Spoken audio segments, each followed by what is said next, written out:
Cebola. Toda vez que eu como, o meu prato termina com uma linda decoração de pedacinhos de cebola na borda, porque eu vou tirando tudo, vou ali garimpando mesmo, eu levo muito tempo pra comer, porque eu realmente me dedico a tirar cada pedacinho de cebola que eu encontro na minha frente. E eu não gosto é qualquer coisa que tem quiabo. Quiabo tem aquela baba esquisita. Não gosto. Eu odeio açaí. Eu não sei quem inventou esse negócio de juntar um negócio que parece sorvete com banana, com leite ninho, chocolate, sei lá o que diabo.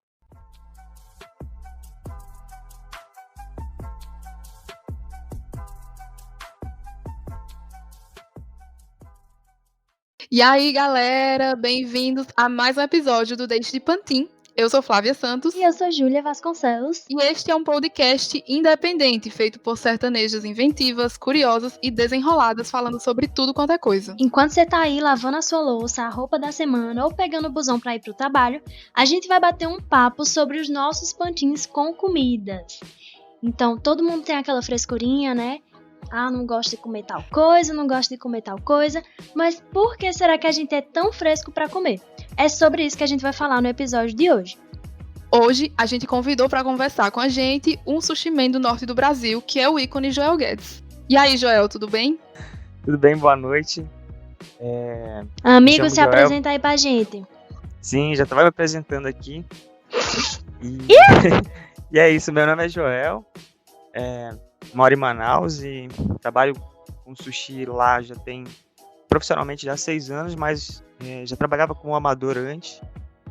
E é isso, vamos ver o que a gente consegue defender aqui do nosso lado. Vale defender também que Joel é completamente viajadíssimo. Inclusive, eu conheci Joel em uma viagem. E Joel, ele é aquela pessoa que todo mês ele está em um lugar diferente. Então, ele é aquela pessoa que tem super experiências em provar comidas de vários lugares diferentes. Justamente por isso que a gente convidou ele para esse episódio. Porque a gente quer opiniões de pessoas que já vivenciaram várias comidas diferentes, o que é que eles acham sobre isso. E, enfim, a gente sabe que sushi é uma comida um pouco diferente para o nosso paladar. E vamos falar um pouquinho sobre isso. Então, para iniciar essa conversa, é muito importante a gente saber isso de cada um daqui, se a gente é aberto a provar novos sabores. Eu sou uma pessoa que eu me considero fechada. Não gostaria de ser tão assim, mas eu tenho muita relutância em querer provar novas coisas. Principalmente quando é uma coisa que não me chama a atenção, assim, pelo visual, por exemplo. Ai, gente, eu acho que assim, eu evolui muito nessa questão. Eu era muito fresca, sério, de sair catando a cebola do meu prato. Tipo, real, era uma questão muito complicada pra mim. Mas eu acho que, tipo, à medida que eu comecei a cozinhar e a gostar de fazer comida e tal, eu comecei a, enfim, gostar de coisas que eu não gostava antes. E hoje eu me considero bem mais aberta. Eu tenho um ponto que é tipo, pelo menos eu tento provar várias vezes aquela comida. Eu posso não gostar, mas na minha cabeça eu vou tentar até eu gostar. E foi assim que eu comecei a gostar de sushi. Inclusive Joel, que foi uma das pessoas que me fez gostar de sushi. Porque antes eu já tinha provado várias vezes e eu não gostava. Só que todo mundo falava, não, mas sushi é bom. E eu achava assim, conceito, sabe? Aí eu pensava, não, eu vou provar até gostar. Então assim, eu acho que você estar aberto a tentar é o primeiro passo pra você ser uma pessoa aberta, sabe? Então hoje eu me considero uma pessoa aberta, assim. Eu ainda não gosto de sushi, desculpa, Joel, mas... Então, tipo, eu me considero bem aberto, assim, pra experimentar, mas eu também tenho essa limitação, né? Tem coisas que são muito estranhas e tipo, fica difícil mesmo. Inclusive o sushi, da primeira vez que eu provei, foi muito complicado, sabe? Eu acho que a primeira vez que eu provei, eu só fui comer novamente depois de, sei lá, 5 anos, sabe? Nossa, velho. Então, mas tipo, Meu Deus. mas de primeira assim não tive nenhuma dificuldade pra provar em si, sabe? Agora, em relação a gostar, já é outra coisa. Ou seja, tipo, eu me considero aberto pra provar de tudo, mas sempre, né, respeitando aquilo do teu limite, né? Então eu nunca me forcei a gostar de nada, né? Tipo assim. Vale falar também que Joel já comeu inclusive insetos, não é, Joel? Fale dessas experiências pra gente. Então, isso vem da parte indígena, né? Da minha família, né? Que é algo muito forte. Eu nasci no Amazonas e nasci no interior do Amazonas, né? Numa parte bem típica ainda, que ainda já tem muitas etnias e a comida indígena ela tem muitos ingredientes, vamos dizer, incomuns assim pra gente, né, que vive na cidade, aquela coisa toda. E na maioria das vezes é o que tá disponível ali, né? Então tem etnias que tem peixe disponível, então elas focam mais em peixes, outras não, então elas focam mais em insetos. Então, no meu caso, essa questão da liberdade de provar e tudo vem muito disso, né? Tipo, eu nunca tive tantas barreiras pro que comer, né? Meu pai é nordestino, então, pra gente do norte, a culinária do Nordeste também é um pouco diferente, né?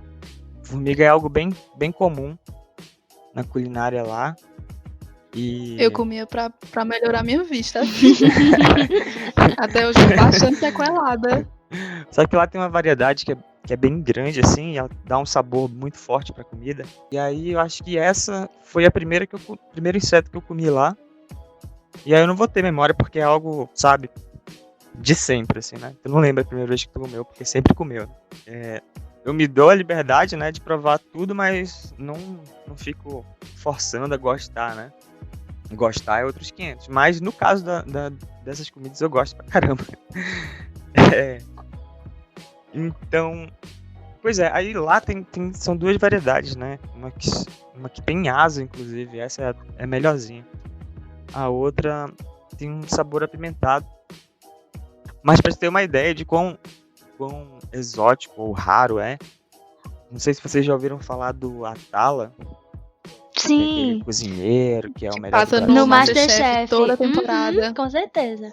Sim, ele tem projetos lá, na região onde eu nasci, e ele incluiu algum desses elementos na cozinha dele em São Paulo, entendeu? Tipo, ele vende super caro e tal. Coloca ouro na formiga e dá uma gourmetizada Nossa. na comida amazônica, sabe? Daí, acho que dessas comidas mais diferentes, assim, que eu me lembro, né, da sensação de provar pela primeira vez foi a larva, que lá eles chamam de mochila. É basicamente uma larva de besouro que vive dentro de palmeira, sabe? E aí eu me lembro, a primeira vez que eu provei, eu acho que eu tinha, sei lá, uns 8 Meu Deus, anos. esse menino é muito vivido. Que é Né? realmente muito. Eu tô pensando isso. Mas porque essa é realmente bem exótica, assim, né? Não é algo que tu encontra com tanta facilidade por lá. Tipo, a lembrança que eu tenho era isso. Tipo, era desafiador, porque era difícil, né? Tipo assim, na região que eu nasci, tem uma cidade pequena e tem várias comunidades indígenas ao redor, né? Eu era da cidade pequena. Na cidade pequena tu encontrava, tipo, animais silvestres, alguns insetos e tal pra comer. Mas lava ou rã, às vezes eram de comunidades muito específicas, sabe? Minhoca também, tem lugares que comem, mas são comunidades muito específicas. Então algumas coisas eu já estava habituado, outras não. Uhum. A lava foi uma situação dessa. E aí eu lembro que era algo estranho, que eu tava prestes a provar, mas tipo, eu não me neguei, assim, né? E aí, não sei dizer, tipo, era doce, sabe? A lembrança que eu tenho é que ela tinha o sabor da palmeira onde ela morava, vamos dizer assim. Então se ela tava no coco, então ela tinha sabor de coco. Se ela tava na pupunha, então teria sabor de pupunha. Mas é isso. E aí, tipo, o lance do sushi vir como uma ideia, né, muito exótica para o nosso paladar brasileiro, né, tipo, comida crua e tudo mais. Então, pra mim não era nada demais, não era nada demais, assim, muito além do que eu já tivesse experimentado, né. Mas eu não gostei de primeiro. Joel, e eu queria saber como que é a sua relação com a comida. A gente tem uma amizade pessoal também, e assim, quando a gente viajou pra Argentina, você era um dos cozinheiros oficiais. Então você sempre gostava de cozinhar pra gente e tal. Como eu falei, comecei a gostar de sushi por causa de Joel também. E assim, pra você, o que significa a comida? Então, eu, na minha vida pessoal, assim, fora do trabalho, eu gosto de cozinhar para os meus amigos, para minha família. E acabo transformando esse momento, assim, como algo... Assim, é uma intimidade, né, também. E uma demonstração de carinho, né, de cuidado, né. E quando eu comecei a ter essa visão, comecei a mudar a minha maneira de trabalhar também, né. Eu já comecei a trabalhar de uma forma mais frenética, em restaurantes muito grandes. E isso estava tirando essa intimidade que eu tinha com o alimento em si, né. Tava ficando cada vez mais impessoal, né. Eu não tinha mais o contato com a pessoa que ia consumir, vamos dizer assim, os preparos cada vez mais rápidos e exigentes. Então comecei a voltar um pouco pro básico, assim, né. Comecei a trabalhar em lugares menores, comecei a dar mais cursos, né. O curso é muito interessante porque tu tem contato, né, com as pessoas, tu tá ensinando, tá trocando uma ideia. Eu acho que essa é a parte mais interessante do cozinhar em si, né. É o momento em torno do É a alimento. troca com as pessoas. Justamente. É todo esse momento, né. E cozinhar pra mim é isso, sabe. É o puro afeto, né. Se eu quero reunir os meus amigos, sempre tem algo envolvido, assim, com cozinhar, sabe. Amo. Pode voltar aqui pra Petrolina, Eu viu, sei que Joel? que é um momento que a gente Estamos no aguardo. que eu sei que é um momento que a gente vai ter pra bater um papo e vai todo mundo ali ficar boa, sabe.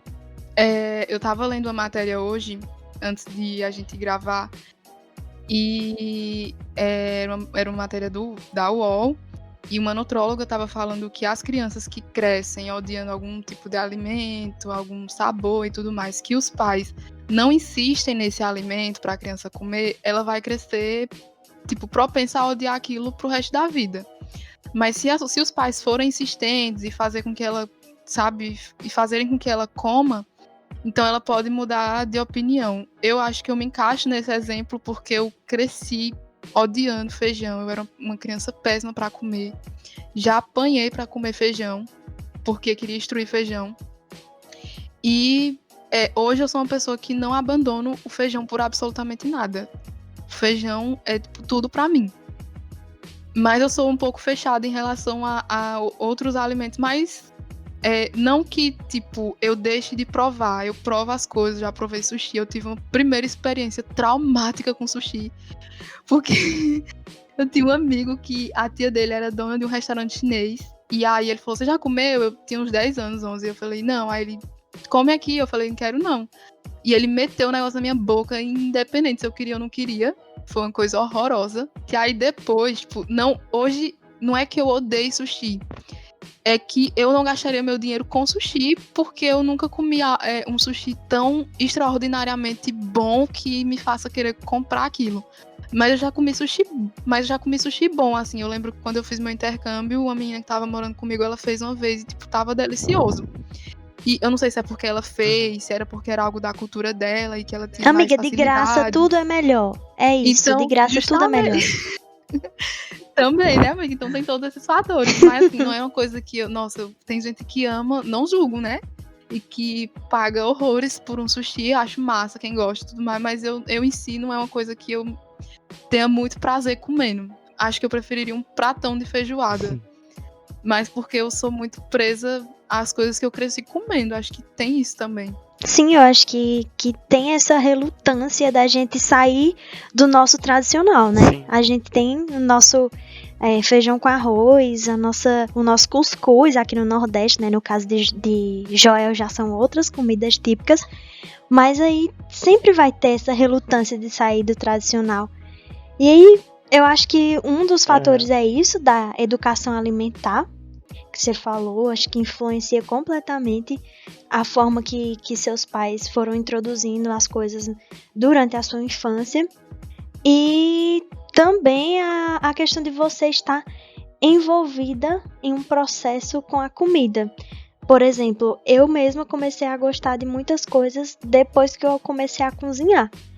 Porque antes de cozinhar, era como se tipo, eu não soubesse para que cada coisa servia. Por exemplo, eu não gostava de pimentão, porque eu não sabia qual gosto o pimentão deixava na comida. E aí, quando eu comecei a cozinhar, ficou muito mais familiar, eu fiquei muito mais próxima das coisas, eu sabia para que servia cada tempero.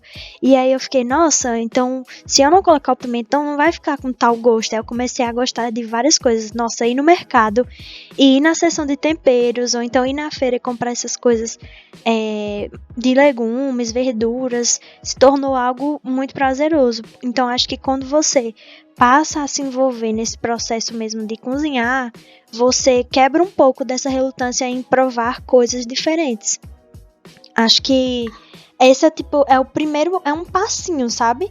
Que pode fazer você comer uma coisa como um pimentão, mas mais pra frente faz você se abrir a comer um inseto, digamos assim. Acho que são pequenos passos que a gente vai dando.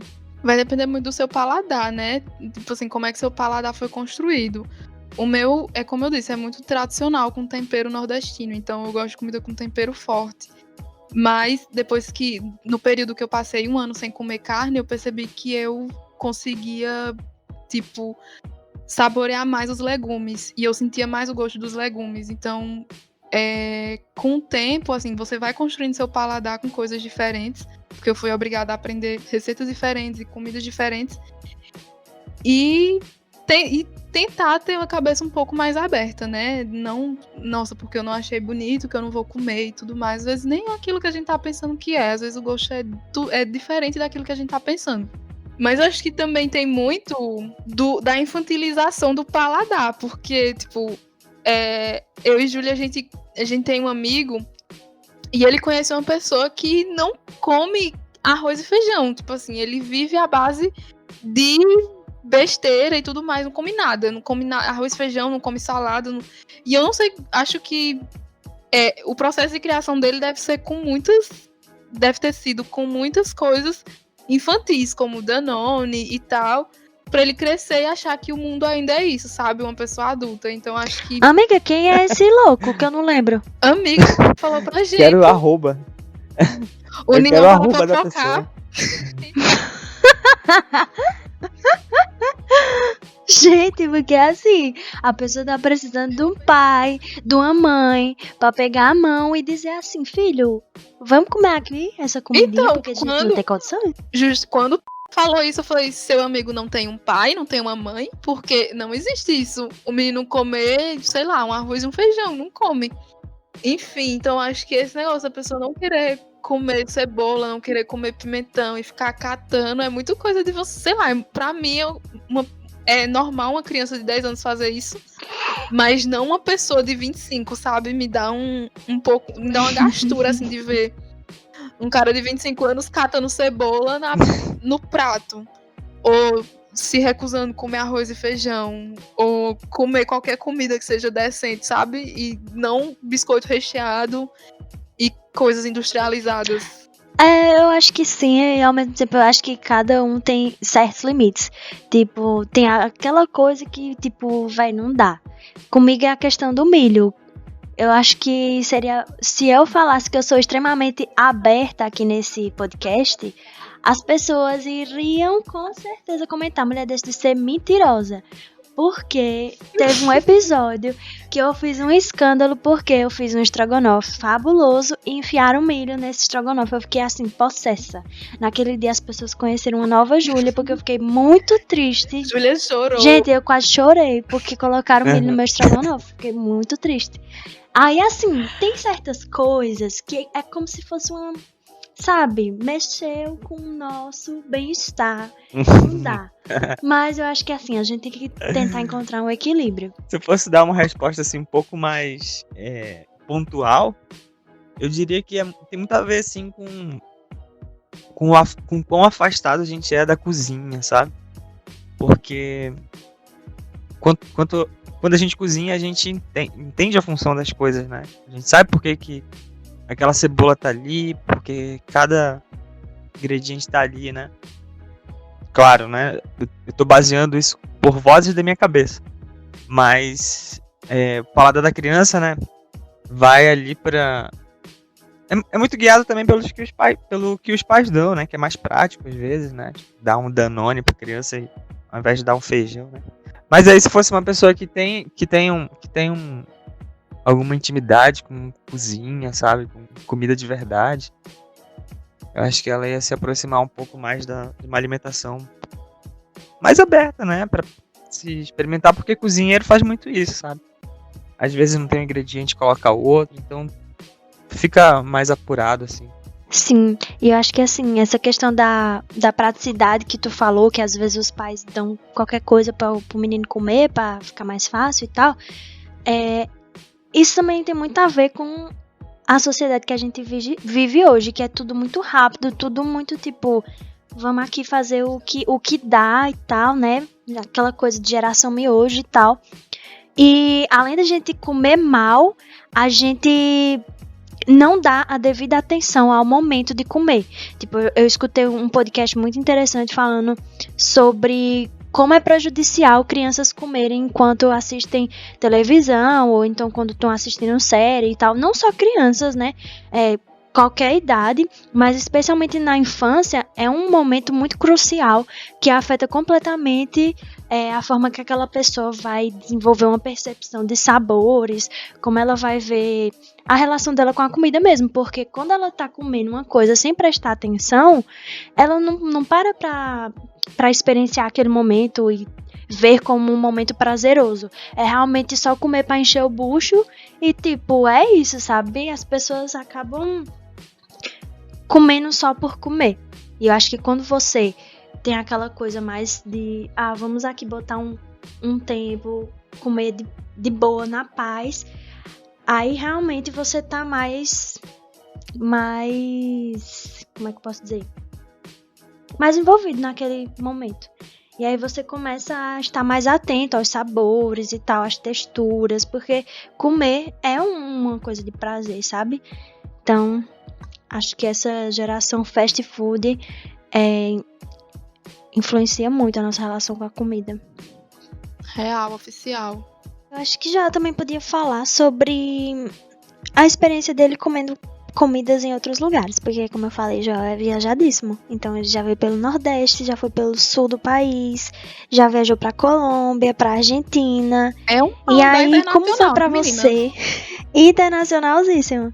E aí, como foi pra você provar essas comidas de todos esses lugares?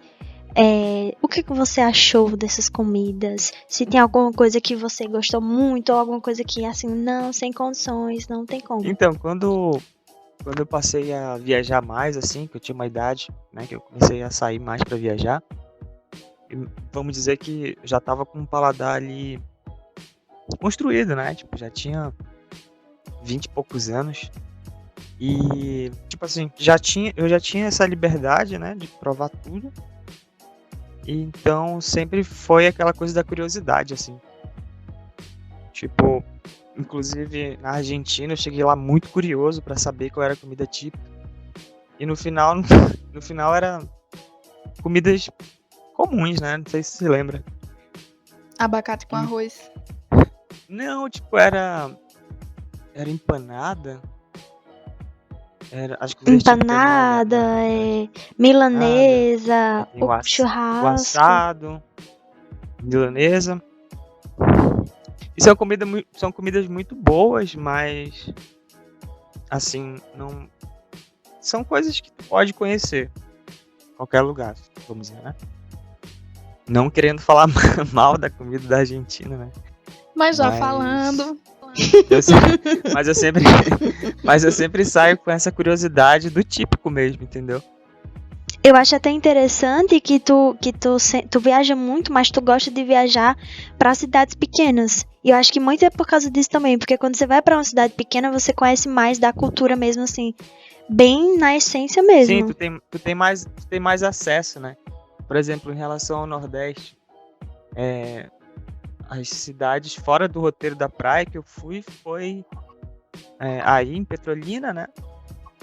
E Limoeiro, algumas outras cidades, Mossoró e tudo mais. E foi onde eu Bem comecei a comer semiárido. bem.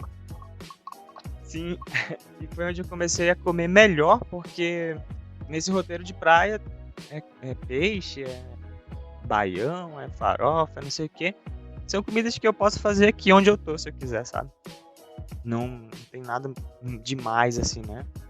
Como eu falei, né? São comidas maravilhosas e tudo mais, só que como é de um roteiro muito turístico, então elas são feitas para, né, pro turismo, não Agora, pras a pessoas. comida do norte parece ser mais limitada aí pra vocês, né? Porque eu nunca tive a oportunidade de comer coisas do norte aqui, ou pessoas, sei lá, que cozinhem coisas culturais do norte, tradicionais daí. Pô, eu sempre tive vontade de saber o que é um tacacá, por exemplo. E pra eu saber o que é um tacacá, eu teria que viajar, no caso, porque aqui não encontra essas Sim, coisas. isso é muito por causa dos ingredientes, né? E isso tá falando, por exemplo, tacacá a gente encontra No Pará. a gente encontra em Manaus, a gente encontra em Belém, a gente encontra nas grandes cidades. Eu falei no Pará porque eu só tenho E- a referência de Joelma e a música dela. Não, e é isso.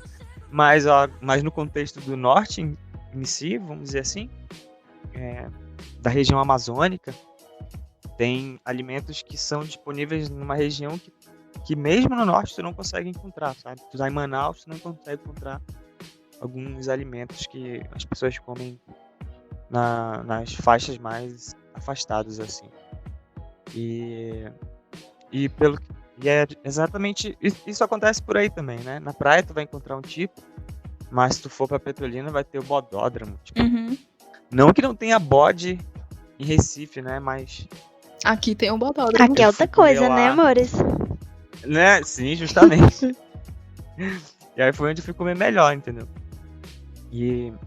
Mas a sensação de estar provando comidas novas, eu acho que faz parte da experiência pra mim, e eu já vou com essa intenção, e é sempre com muita curiosidade, assim, que eu provo as coisas. Mas teve alguma coisa que você não gostou? Fora a comida que não teve muita novidade da Argentina, mas alguma coisa que você comer e você não comeria de novo? Talvez o picolé de umbu. Ai, gente. Eu acho que eu não gostaria Porque muito, não, também. Eu amo umbu. Eu acho que o din-din de umbu é muito... Trava-língua agora, né? É muito bom. Só que eu acho que o picolé caiu pra mim igual, sei lá, um produto de limpeza, assim. Porque deve ser um processo já mais industrializado do que o din-din que a tia bate ali aqui de ficar em casa. E você comeu aonde, amigo? Foi em Petrolina. Foi algum carrinho daquele da travessia lá do barquinho, sabe? Meu Deus, eu acho. Deve ter sido em Juazeiro. Foi zoado. Mas o que eu tô falando é isso, que eu acho que foi algum processo mais industrializado que tira, né? Olha, eu não sei, tipo, por exemplo, ela falou aí, né, como se eu estivesse em Manaus, mas eu tô no Paraná agora, né? Como é difícil acompanhar esse garoto, meu É Deus. dificílimo, gente. Não tem condições. E eu tô numa parte que é interior também, pra variar, né? E aqui ainda tem muito... Não sei se vai estar cometendo um crime aqui, mas... Ainda tem esse lance de caça, sabe? De bichinho assim. Tatu e tal, né? E eu acho que fizeram pombo no sítio que eu tava. E eu provei, né? Tal, né? É a comida dos caras, né? Também eu tenho muito isso na cabeça, né? A galera come por tanto tempo, né? Tipo, é um prato típico do pessoal da região. Que mal faria pra mim, né? Enfim, vários, né? Mas eu sempre vou de boa, assim. E aí eu não gostei muito. Acho que era alguma coisa que eu não incluiria, assim, no meu cardápio pessoal de, vou preparar em casa algum dia, sabe? Porque tem um sabor característico, assim, que é um frango um pouco fortezinho, assim. E aí eu não curti muito. Por mais que muita gente vai escutar assim, eu adoro pombo de alguma maneira, de um preparo, assim. Uhum. Mas esse... E antes que vocês pensem em besteira, é silvestre, tá? A gente tá bem distante Tudo bem, amiga. da Ninguém precisa cidade, besteira, não. Eu também pensei, não, aqui pensando o que eu poderia ter pensado. Não, tipo, fala que vai comer pombo, né? Parece que é aquele pombo doente da praça, né? Não, meu Deus. Eu não. Morta, eu não tinha pensado nisso real, velho. Eu tava aqui tranquilamente, assim, pensando, então tá. Ainda tava tentando processar assim, tipo, gente, sei lá, o povo come umas comidas tão diferentes. E eu aqui, começando a comer batata doce, achando que tô arrasando. Nossa, abertíssima. Mas, enfim. Assim, Assim, eu tô falando do pombo porque é algo recente, né? Já que eu me codorna também, codorna eu não curti. ai, codorna é super comum aqui. Tem gosto de quê? Eu nunca comi codorna. Eu sinto um negocinho assim no final, sabe? Eu sinto um gostinho É de um frango, fígado no final, né? uma coisinha assim, tipo... Justo! Né? É esse Eu gosto de saborzinho. fígado, então. Amiga, assim, negocinho, tu sabe, tem no uns final. probleminhas que a gente não consegue resolver. Porque, amiga, Amada. gostar de Me fígado respeita. é uma falha de caráter, quase. Primeiro que a gente deveria separar esse episódio aqui. Quem gosta de azeitona, quem não gosta. Pois você vai ser a única excluída, amiga. Você gosta, Joel? De azeitona? Ah. Então, eu gosto, tipo, muito. É uma das minhas comidas favoritas. Nossa, Flávia. Nossa, excluída. É sério. Eu, sinceramente, estou me sentindo abandonada. Sem exagero. Eu vou lançar a do influencer agora. Quem me conhece sabe. Vamos, vamos. Eu assisto filme comendo. Azeitona de latim. Nossa, véi. Sério. Amigo, como se assim, fosse isso é um pipoca. pouco extremo. Porque, assim, azeitona é aquele tipo de comida... Eu saio com dor de cabeça da pressão alta, Nossa, mas não. eu como. Azeitona é aquele tipo de coisa que eu aprendi a gostar. Porque, como eu falei, eu me proponho muito a gostar das coisas. Então, assim, eu ficava tipo, nossa, velho, nunca gostei de azeitona e tal, não sei o que. Mas chegou um momento da minha vida que eu pensei, eu acho que tá na hora de superar isso, vamos tentar. E é aquela coisa que eu consigo comer, principalmente quando tá misturada assim no meio das coisas, sabe? Mas não é aquela coisa que, nossa, amo, que eu sentaria e iria pegar um pote de azeitona pra comer enquanto assisto um filme. Aí eu já acho um pouco extremo. Azeitona eu igualo a cerveja, que são duas coisas que as pessoas querem obrigar você a gostar. E, tipo, eu não gosto. Já tentei gostar e eu não consigo. Respeita, me E é isso, respeita. entendeu? Segue o baile, não me falta. E eu consumo as duas coisas juntas. Cerveja com azeitona. Ai, amigo, que complicado. Bom, aí agora puxou um pouco pra comidas que a gente gosta loucamente, né? Azeitona é uma dessas, assim, que eu gosto muito. Sempre tenho pela geladeira, de vez em quando eu como aí vendo uma TV. Azeitona aqui em casa é tipo amendoim. Eu tô pensando agora, eu não tenho nada que eu gosto tanto assim. Ah, eu também tô pensando, assim. Ó, eu gosto muito de charque. Nossa, muito bom, velho. Eu não sou muito fã. Ai, gente, eu tô me sentindo muito fresca nesse episódio, porque eu não sou tão fresca, mas eu tô parecendo muito fresca. Porque eu ia falar do ovo, mas eu já desisti de falar do ovo. Não vou falar, porque senão vai ficar muito auge. Vou sair daqui cancelada. Amigo, ela não gosta de ovo frito, porque segundo ela tem cheiro de pum. Ah, mas tem. Tá vendo que tem? Amigo! Todo mundo concorda. Tem, mas assim, tanta coisa que tem cheiro de pum. Gente, Feijão eu nunca tem vi também. isso. Feijão tem. E quando você come feijão, você solta muito pum. Pode ver. Socorro, amigos, eu nunca tinha parado pra pensar nisso. Ai, gente. A gente passou de comida de azeitona para peidos. É porque é o processo, né? Porque é o Com processo da certeza, comida. Verdade, Faz parte do amigos. processo. Ai, amiga. Agora já voltando, né, pro tema. Tipo, a minha abertura pra provar é muito por causa disso, né? Eu entendo que faz parte da experiência cultural de estar viajando, né? Então eu nunca me neguei a provar algum alimento de alguma região. Porque eu sei que eu ia estar perdendo uma parte importante, né, da experiência. Uhum. Sim, eu acho que é justamente esse o ponto. É você, tipo, você prova aquela coisa. Se você prova, eu acho que tá tudo bem você não gostar. Mas eu acho que é Uhum. essencial você pelo menos tentar. Porque Sim. essa coisa de, tipo, ser parte da cultura pra mim é muito forte. Principalmente porque eu vejo comida muito como uma coisa que tem uma relação afetiva também com as pessoas. Então, quando você vai num lugar e a pessoa cozinha pra você, tem todo um carinho envolvido, sabe? De você querer fazer algo bom pra aquela pessoa e tal. Quando convido alguma pessoa pra comer, assim, é aquela coisa, eu gosto de cozinhar pra pessoa. Então, pra mim, quando Sim. você viaja pra algum lugar e você quer conhecer aquele lugar, é indispensável você comer as comidas de lá. E, tipo, sem fazer cara feia, eu acho que é super ok você não gostar, mas você ficar falando como se fosse uma coisa nojenta, ou ficar revirando a cara, ou tipo, não, porque comida tal é muito estranha, nossa, porque a comida de tal lugar, não sei o que, não sei o que. Nossa, sim. Eu acho que isso é tipo de um desrespeito gigantesco. Porque assim, eu adoro a comida do Brasil, mas eu acho assim que uma das partes mais legais de viajar é isso, de você comer as outras coisas e tipo ver como é diferente o preparo, você ir no mercado, você comprar tudo diferente, isso é muito legal.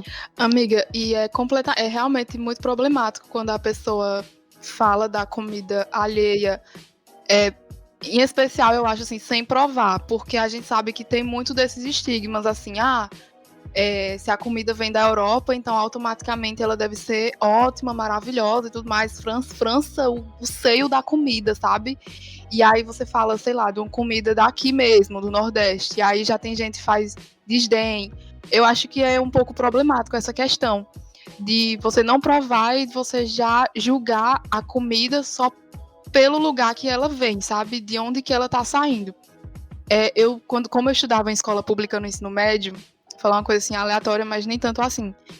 Tinha uns negócios assim, da galera boçal, falar que não ia comer a merenda porque era nojento e não sei o quê. E eu ficava, gente, é comida. E eu ia comer lá tranquilamente, normal, e o povo metendo pau como se fosse a comida deliciosa. Eu amava almoçar na escola, porque tinha tudo que era coisa que na minha casa não tinha.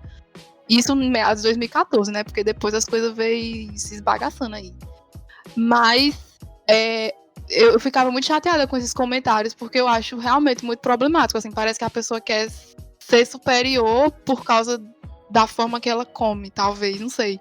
Se isso faz algum sentido pra vocês. Sim, eu entendo essa parte e eu gosto de, inclusive, né, como a Júlia observou, né, que eu tô sempre viajando em cidades menores, né, nos interiores.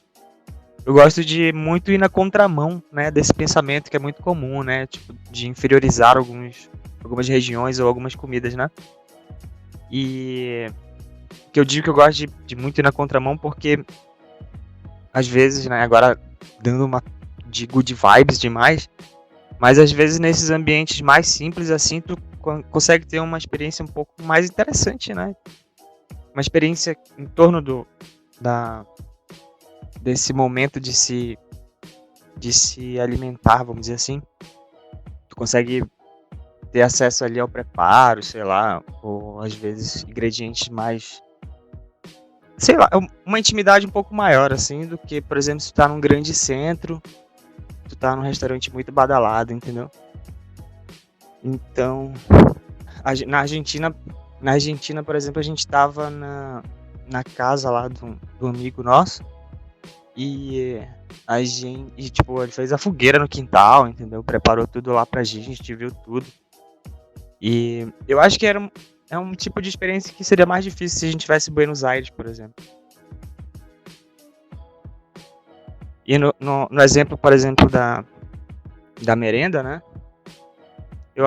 Eu posso dar certeza, assim, que as moças que serviam eram mais simpáticas e as outras crianças ali brincavam, enquanto na lanchonete da escola, talvez tu não tivesse algumas experiências que tu teve ali com a merenda escolar, tipo assim. Sim, mas é real, velho. É essa coisa da gente, tipo, ter uma comida a gente estereotipa até as comidas, né? E quando Flávia tava falando, me veio à cabeça essa questão da comida asiática. De tudo que a gente tá vivendo agora.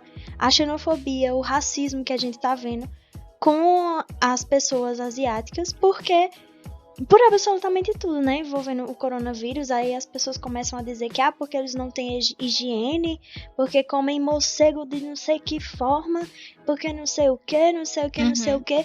Eu acho isso assim de um desrespeito, porque as pessoas não sabem como é a relação deles com aqueles animais, com aquela comida, como eles preparam. E assim, é uma coisa que é alimentada por fake news, junto com uma série de estigmas e estereótipos que a gente tem, que a gente segue, enfim, a cultura ocidental. E aí tudo que é diferente disso é visto como estranho, como feio, como sem higiene. Eu acho isso realmente muito problemático. Racismo o nome, né? Eu acho que agora, pra finalizar, seria bom a gente dar algumas dicas, talvez, de como a gente pode melhorar esse nosso relacionamento com a comida, né? Porque, como a Júlia falou, a gente tá nessa geração, então, meio que sem querer, a gente já foi introduzido nessa forma de se alimentar. Mas como que a gente pode quebrar isso e como que dica vocês dariam? Então, pra melhorar essa relação com a comida, eu acho interessante a gente voltar pro básico da cozinha, sabe? Ingredientes. A famosa comida de verdade, né? Provar ingredientes naturais e se concentrar numa alimentação mais... Tentar comer mais produtos naturais e alimentos feitos em casa. Porque eu acho que quando a gente prepara a nossa própria comida, a gente começa a criar um repertório, assim, né? E cada vez acrescentando mais coisas e é algo que passa despercebido quando a gente fica muito refém dos aplicativos de comida e tudo mais. E já chega pronto, tu não sabe quais foram os processos e quais foram... Pode ser até que tem comidas que... Pode ser até que tem ingredientes que você consome diariamente em comidas prontas, né, de restaurante, que você nem sabe o nome, entendeu?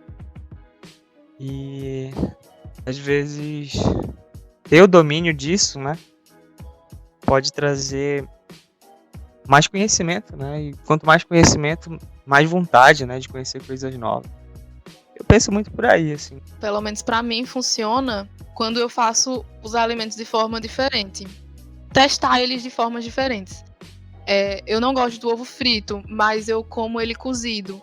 Então, eu não gostava de soja. E aí eu testei uma receita diferente e tal, e eu passei a gostar de soja. Então, eu acho que a gente não deve focar no sabor de uma coisa porque ela foi preparada daquela maneira. A gente pode tentar outras formas de preparo, usar como ingrediente de outra coisa, e talvez a gente consiga se acostumar com aquilo, nosso paladar consiga aceitar coisas mais diferentes. Então, acho que o primeiro passo é esse, tentar introduzir aquilo que talvez a gente não tenha muita proximidade e fazer de uma forma que a gente se sinta mais confortável comendo.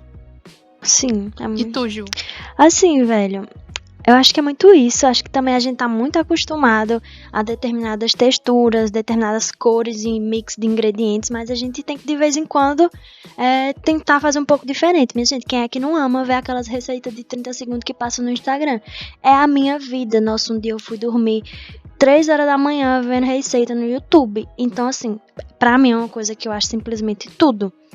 Então, uma coisa que eu indico bastante é realmente testar receitas novas, pra gente fugir dessas texturas que a gente já tá acostumada, da comida como a gente tá acostumada, porque quanto mais a gente vai testando de formas diferentes, mais a gente vai aumentando o nosso repertório, como o Joel disse. Real, oficial.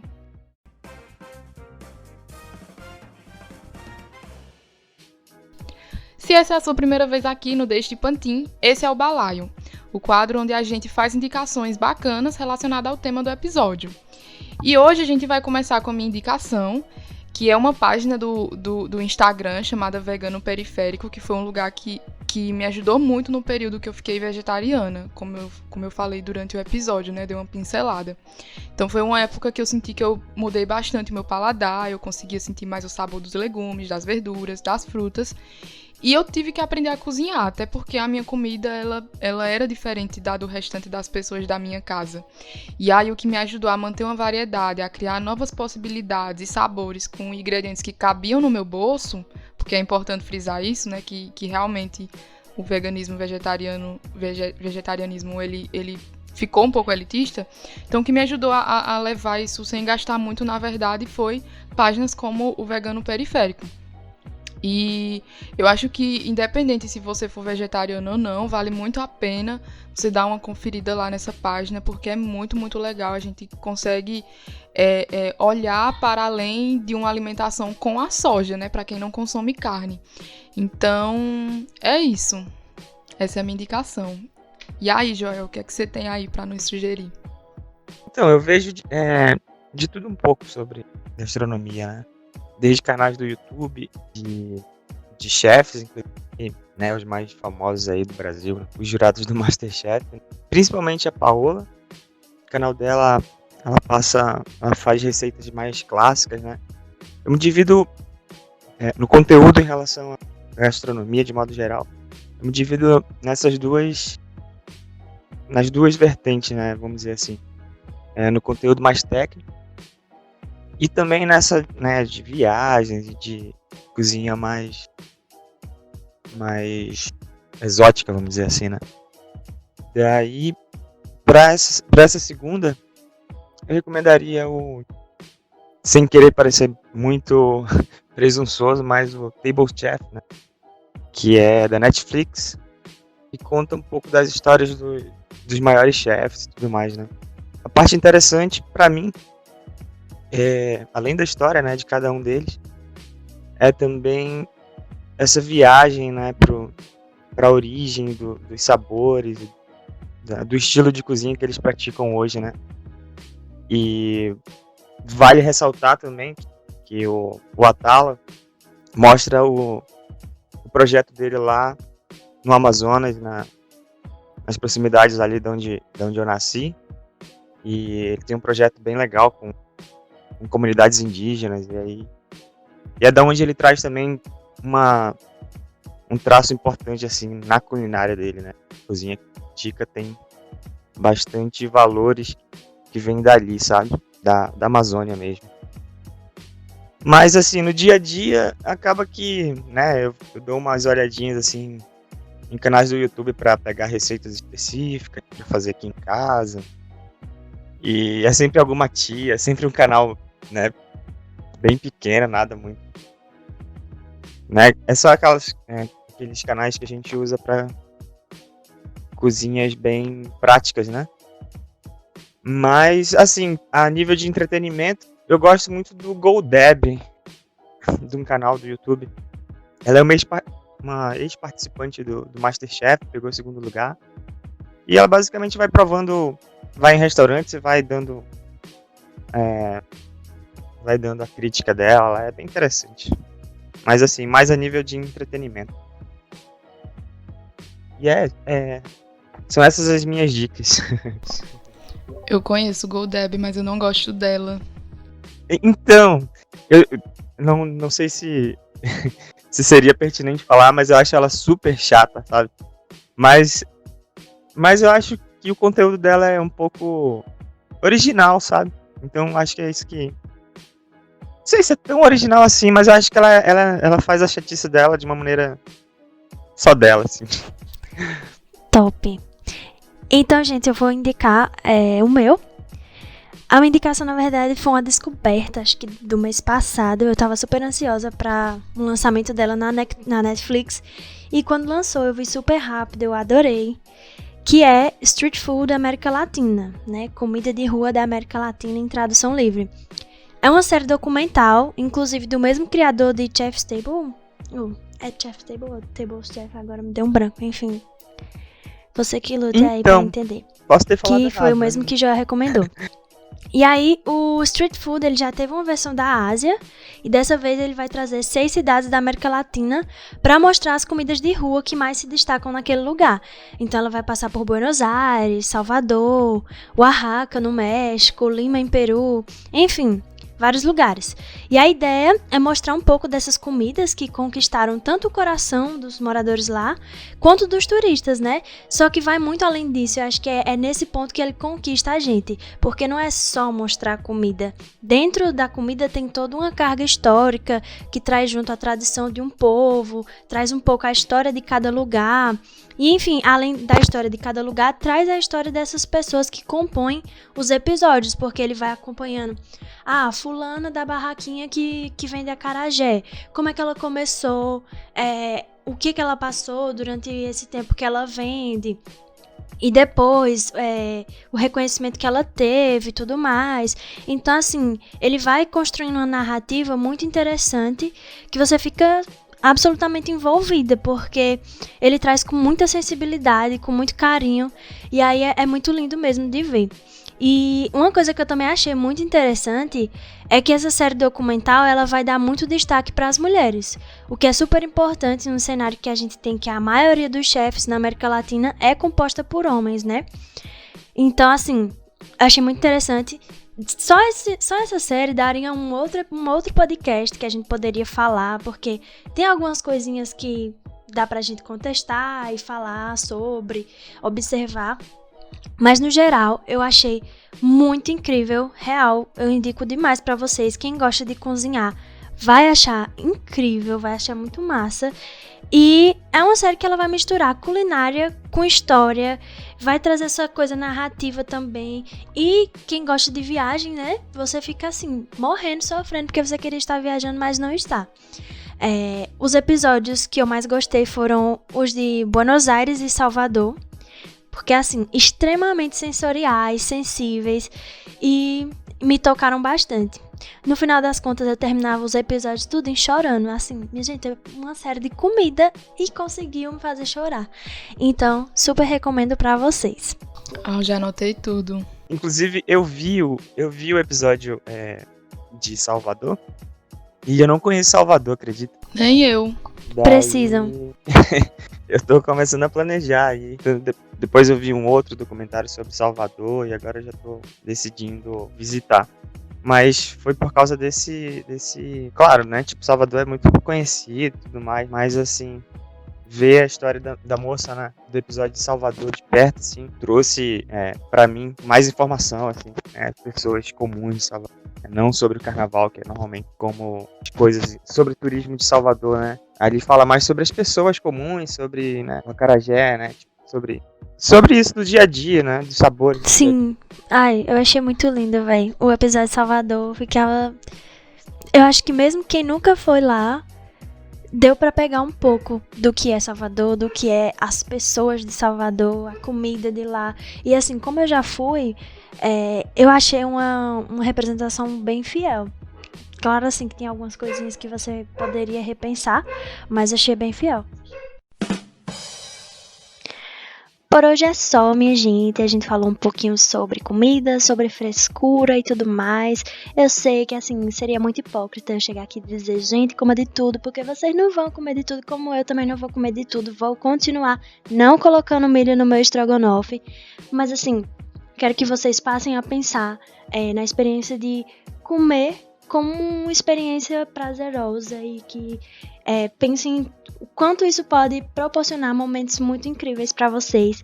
E acho que você está se privando de várias coisas pode quebrar um pouco esses momentos. Então, o objetivo não é que, tipo, nossa, você coma de tudo, mas que você seja um pouquinho mais aberto. Eu quero agradecer muito a presença e a contribuição de Joel. Espero que a gente possa ter outras conversas, que você com certeza vai poder agregar muito. E vejo vocês no próximo episódio. Tchau, pessoal. Foi muito bom falar com vocês. Qualquer coisa aí, a gente volta aqui no podcast para conversar mais um pouco. E é isso, valeu. Fala seu Instagram pro povo seguir. Meu Instagram é o @Joel. Meu Instagram é o @Joel Guedes, com 2 S no final. Segue e compartilha. Segue e dá like. E é isso, gente. Você pode nos acompanhar nas redes sociais, @DeixeDePantincast, e nos contar o que você achou desse episódio e o que você gostaria de ouvir nos próximos, tá? Então você pode compartilhar, mandar pros seus amigos e até a próxima. É isso, amigos. Beijinhos. Tchau, tchau. É isso. Obrigado, gente. Beijo.